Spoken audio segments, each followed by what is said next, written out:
अगर आप UP TET की तैयारी कर रहे हैं तो आज की वीडियो आपके काम की है। आज हम यहाँ पर अग्रवाल एग्जाम कार्ड में जो बुक्स हैं उसमें से हम जो है एक प्रैक्टिस सेट करेंगे। यहाँ पे हम सबसे पहले जो है मैंने देखी यहाँ पे किसकी ई बुक्स जो है वो आपकी यहाँ पे परचेज की हैं।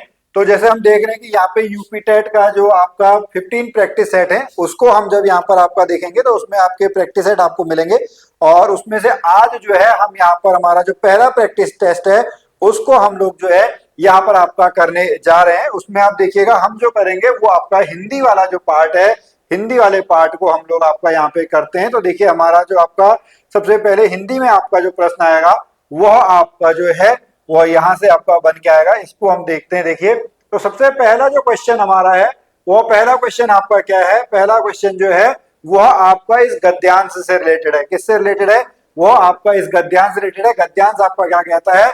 विद्याभ्यासी पुरुष को साथियों का अभाव कभी नहीं रहता, उसकी कोठारी में सदा ऐसे लोगों का वास रहता है जो अमर है। तो इसको जब आप देखेंगे और उसके बाद जब आप इसके प्रश्न पर यहाँ पर चलेंगे तो प्रश्न नंबर जो 31 है वो 31 नंबर का प्रश्न जो है वह आपका क्या कहता है उसको हम लोग आपका देखते हैं। वह प्रश्न है कि विद्याभ्यासी पुरुष के पास किसका वास रहता है। तो विद्याभ्यास करने वाला जो है उसके पास आपका क्या है, उसके पास आपका हमेशा किसका वास रहता है?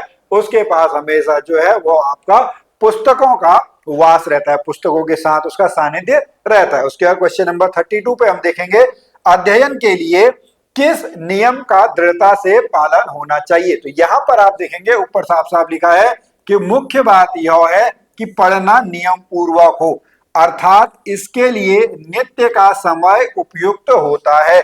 तो यहाँ पर आप देखेंगे इसका क्या हो जाएगा, ऑप्शन नंबर ए इसका हो जाएगा, अध्ययन के लिए नित्य एक समय निश्चित किया जाए। तो क्वेश्चन नंबर 32 जो है 32 का आपका जो है वह आंसर क्या हो जाएगा, वह आंसर आपका ऑप्शन नंबर ए जो है वो हो जाएगा। उसके बाद अगले प्रश्न पे चलेंगे। क्वेश्चन नंबर जो है क्वेश्चन नंबर 33 पे हम चलते हैं। 33 क्वेश्चन नंबर हमारा क्या कहता है कि निम्न में से आपको किस विकल्प में सभी जो है वह शुद्ध शब्द आपके दिखाई दे रहे हैं। तो यहाँ पर अगर आप देखेंगे क्वेश्चन नंबर 33 पे जब हम चलेंगे तो यहाँ पर आप देखेंगे तो हमारे पास जो आएगा वो क्या आएगा, ऑप्शन नंबर क्या जाएगा, ऑप्शन नंबर बी। यह भी आपको जो है यहाँ पे समझना है कि जो शुद्ध अशुद्ध आपके होते हैं वर्तनी शुद्धि वाले हैं, वाक्य शुद्धि भी अभी आपका आएगा, उसको देखेंगे। उसका क्वेश्चन नंबर अगर हम 34 पे चलते हैं, 34 क्वेश्चन क्या कहता है, यह लिखा हुआ है 39। ओके, इसको हिंदी में क्या कहते हैं? तो इसको हिंदी में हम क्या कहेंगे, इसको हिंदी में जो है हम आपका 39 कहेंगे। क्या कहेंगे? 39 कहेंगे। अगर हम यहाँ पर बात करेंगे 19 की तो 19 कैसे लिखा जाता है, ऐसे लिखा जाता है 79 80, यानी आपका कैसे लिखा जाता है 79 79 आपका कहा जाता है। 49 यानी 49 50 तो 49, ये 39 जो है वो आपका क्या है, वो आपका ऐसे लिखा जाता है। उसके बाद अगले प्रश्न पे चलते हैं। क्वेश्चन नंबर जो है वो 35 हमारा क्या कहता है, क्वेश्चन नंबर 35 को देखेंगे कि कौन से वर्ण का उच्चारण स्थान मूर्धा नहीं है।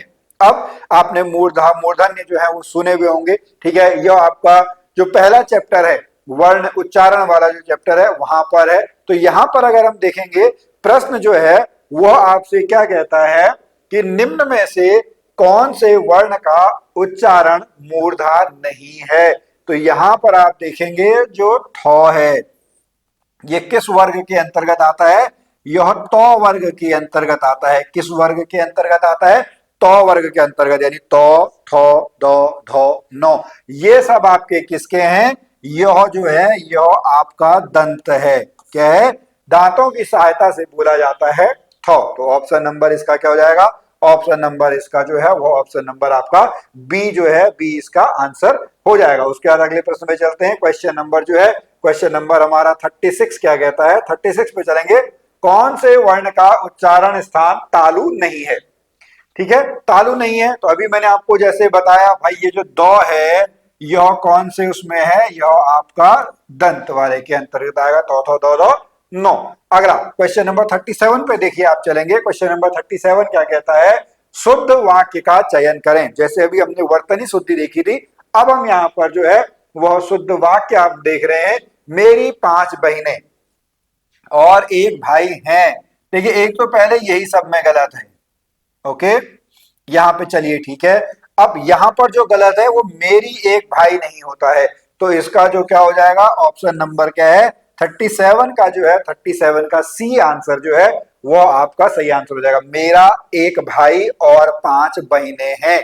तो यह एक, वैसे जैसे अगर हम विशेषण की बात करेंगे, जो संख्यात्मक विशेषण होता है उसके हिसाब से भी बिल्कुल सही है, और यहाँ पर जो सर्वनाम आपका है इसके हिसाब से भी बिल्कुल आपका सही है। उसके बाद अगला प्रश्न है, क्वेश्चन नंबर क्या है, क्वेश्चन नंबर 38, अर्ध विराम चिन्ह कौन सा है।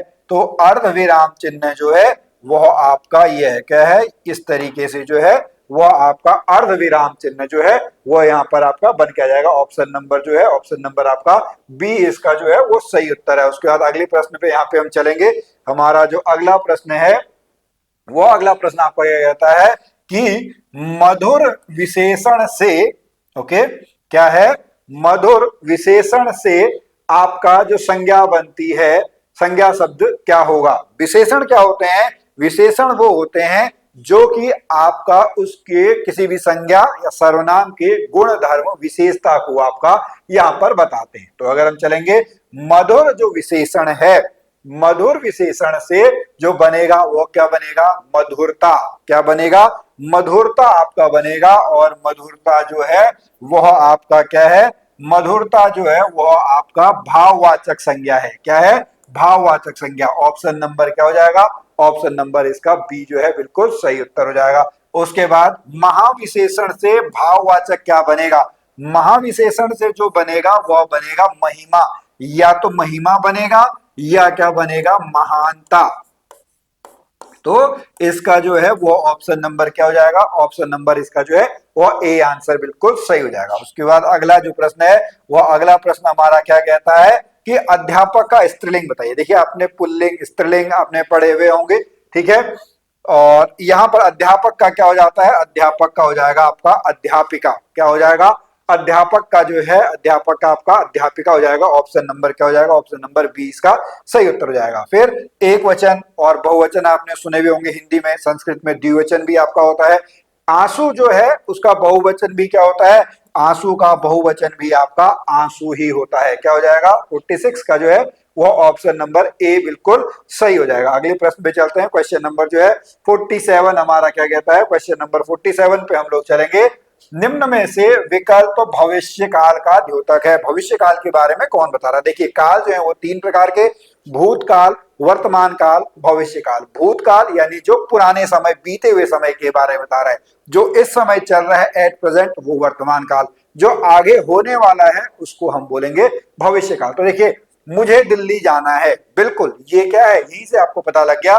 इसका जो है वो ऑप्शन नंबर ए जो है, ऑप्शन नंबर ए इसका सही हो गया। देखिए सोहन पढ़ाई कर रहा है, वर्तमान काल है। गीता खाना पका रही है, वर्तमान काल है। उसने मुझे पुस्तक दी थी, ये भूतकाल आपका है। तो यहां पर आपका ऑप्शन नंबर ए बिल्कुल सही हो जाएगा। अगला जो है, कृष्ण ने गाना गाया, वाक्य में कारक क्या है। कारक चिन्ह आपने पढ़े होंगे, कर्ता ने, कर्म को, तो यहां पर क्या आया, ने आया। कृष्ण कर्ता, ऑप्शन नंबर इसका क्या हो जाएगा, डी हो जाएगा। कृष्ण ने, कर्ता ने, तो D is the right answer. अगला है उपसर्ग, स्वागत में। देखिए उपसर्ग हम किसको कहते हैं, जो आपका मूल शब्द है, मूल शब्द से पहले जो आपका लगते हैं उनको बोला जाता है उपसर्ग। मूल शब्द के जो बाद आपके लगते हैं उनको बोला जाता है प्रत्यय। तो स्वागत, स्वागत कैसे बनेगा, स्वागत बनेगा सुधन आगत। ऑप्शन नंबर ए, स्वागत में जो उपसर्ग है वह आपका ए है। यहीं पर जो है एक प्रश्न और आपका बन के आता है, स्वागत में कौन सी संधि है। तो अगर आपको पता है स्वागत में कौन सी संधि है तो आप हमको जो है कमेंट में बता सकते हैं। उसके बाद अगले प्रश्न में चलते हैं। क्वेश्चन नंबर जो 50 है, क्वेश्चन नंबर 50 पे जब हम चलेंगे तो इसमें आपको इसका अर्थ बताना है। अपनी ही करनी पार उतरनी, यानी हमें अपने कर्मों का जो है वह फल अवश्य मिलता है। ऑप्शन नंबर क्या हो जाएगा, ऑप्शन नंबर ए इसका जो है वह सही उत्तर हो जाएगा। उसके बाद वाक्यांश के लिए एक शब्द, जिसके समान कोई दूसरा ना हो उसको क्या बोला जाता है, जिसके समान कोई दूसरा ना हो उसको हम क्या बोलते हैं, उसको हम आपका अद्वितीय बोलते हैं। क्या बोलते हैं? उसको हम आपका अद्वितीय बोलते हैं। ये सारे जो क्वेश्चन अभी हम कर रहे हैं, ये हम जो है अग्रवाल एग्जाम कार्ड की आपकी बुक है, ई बुक है, उससे हम कर रहे हैं, जो कि यूपी टेट सेकंड का जो आपका पेपर है वहां पर आपके लिए मदद करने वाला है। उसके बाद हम चलेंगे जब हमारा क्वेश्चन नंबर 52 पे हम चलते हैं। क्वेश्चन नंबर 52 जैसा मैंने आपको भी बताया, स्वागतम। तो कैसे बना होगा? स्वागतम बना सु धन आग। देखिए संधि आपको पता है, संधि जो है वह आपका कितने प्रकार की होती है? 3 प्रकार की होती है, स्वर संधि, व्यंजन संधि और विसर्ग संधि। स्वर संधि के आपके 5 भेद होते हैं, गुण संधि, दीर्घ संधि, गुण संधि, यण संधि, वृद्धि संधि, अयादि संधि। लेकिन जब आप स्वागतम में देखेंगे सु धन आगत, वहां पर जब बनेगा तो वहां पर आपकी कौन सी संधि हो जाएगी? वहां पर आपकी यण संधि हो जाएगी। कौन सी संधि हो जाएगी? वहां पर आपकी जो है वह यण संधि हो जाएगी। क्वेश्चन नंबर 52 का जो आंसर हो जाएगा वह आपका ऑप्शन नंबर जो है, ऑप्शन नंबर ए जो है वह हो जाएगा। उसके बाद क्वेश्चन नंबर 53 पे हम चलेंगे। क्वेश्चन नंबर 53 पे हम देखते हैं, देखिए क्वेश्चन नंबर 53 क्या कहता है? उद्यान कैसे लिखा जाता है? क्या है? उद्यान जो है वो आपका कैसे लिखा जाएगा? तो इसको जब आप चेक करेंगे तो यह वर्णमाला वाले से आपका है, तो ऑप्शन नंबर इसका क्या हो जाएगा? ऑप्शन नंबर सी इसका सही उत्तर हो जाएगा। उसके बाद अगला प्रश्न है, भाववाच्य का प्रयोग नहीं हुआ है। ओके, भाववाच्य का प्रयोग नहीं हुआ है, वह आपका क्या है? वह आपका ऑप्शन नंबर क्या हो जाएगा? Option number C. यहां पर किसका यूज हुआ है? यहां पर जो है वह कर्मवाच्य का यूज हुआ है। किसका यूज हुआ है? कर्मवाच्य। 54 का जो है वह सी आंसर बिल्कुल सही आंसर है। अगले प्रश्न पे चलते हैं। हमारा अगला प्रश्न जो है वह क्या है? अगला प्रश्न जो है क्वेश्चन नंबर 55। यहां पर आपको देखिए बताना है, रस का उदाहरण बताना है। आप लोगों ने रस सुने हुए, श्रृंगार रस, विभत्स रस, करुण रस। तो यहां पर जो एग्जाम्पल दिया है, हाहाकार हुआ क्रंदनमय, कठिन वज्र होते थे चूर, और उसके बाद है हुए दिगंत बधिर भीषण रहो, बार बार होता था क्रूर। तो यहां पर जो है क्रोध की भावना आ रही है। किसकी भावना आ रही है? क्रोध की जो है भावना आ रही है। तो वहां पर जो है स्थायी भाव जब आपका क्रोध होता है तो वहां पर कौन सा रस होता है? वहां पर आपका जो है वो रौद्र रस होता है। कौन सा रस होता है? रौद्र रस होता है। उसके बाद अगला प्रश्न है छंद से रिलेटेड। छंद 2 प्रकार के, मात्रिक छंद और वार्णिक छंद। तो ऑप्शन नंबर क्या हो जाएगा? ऑप्शन नंबर इसका ए जो है, ए इसका बिल्कुल सही उत्तर हो जाएगा। अगला यहां पर आपको जो है वह अलंकार बताना है, ठीक है। चरण कमल बंधो हरिराई, यहां पर आपका कौन सा अलंकार है? देखिए शब्दालंकार, अर्थालंकार आपने पढ़े होंगे। तो यहां पर जो है वह उपमा, उपमेय, रूपक जो है, तुलना की जो है वो बात आपकी की जा रही है। तो ऑप्शन नंबर इसका जो है वह डी उत्तर बिल्कुल सही उत्तर हो जाएगा। पृथ्वीराज रासु, अगला एक रचना से भी आपका प्रश्न आता है। देखिए पृथ्वीराज रासु जो है वह चंदवरदाई के द्वारा लिखी गई थी, और कहां पे लिखी गई है? आदिकाल। ऑप्शन नंबर क्या हो जाएगा? ऑप्शन नंबर ए जो है, ए इसका सही उत्तर हो जाएगा। चलिए अगले प्रश्न पे चलते हैं। यहां पर आपको देखना है क्वेश्चन नंबर जो है 59 और 60, ठीक है। आपको पता होगा यूपी टेट में जो है प्रत्येक, अगर तो देखेंगे तो 30-30 क्वेश्चन आपके बन के आते हैं। प्रश्न है, रीमा ने तीसरी कक्षा में पढ़ने वाली रितिका की भाषा क्षमता, भाषा निष्पादन संबंधी क्रमिक प्रगति का ब्यौरा उसके अभिभावकों को दिया। रीमा ने यह जानकारी किसके हिसाब से जो है वो आपका दी है? तो उसकी पोर्टफोलियो के हिसाब से दी है। किसके हिसाब से दी है? पोर्टफोलियो के हिसाब से। अगला प्रश्न है, पहली कक्षा में लिखना किसके अंतर, अच्छा तो पहली कक्षा में जो है चित्र बनाना भी जो है वह लिखने के अंतर्गत आपका आता है। ऑप्शन नंबर जो है, ऑप्शन नंबर इसका सी बिल्कुल जो है वो सही उत्तर यहाँ पर हो जाएगा। तो चलिए हमने यहाँ पर जो है हिंदी के आपके 30 क्वेश्चंस कर लिए।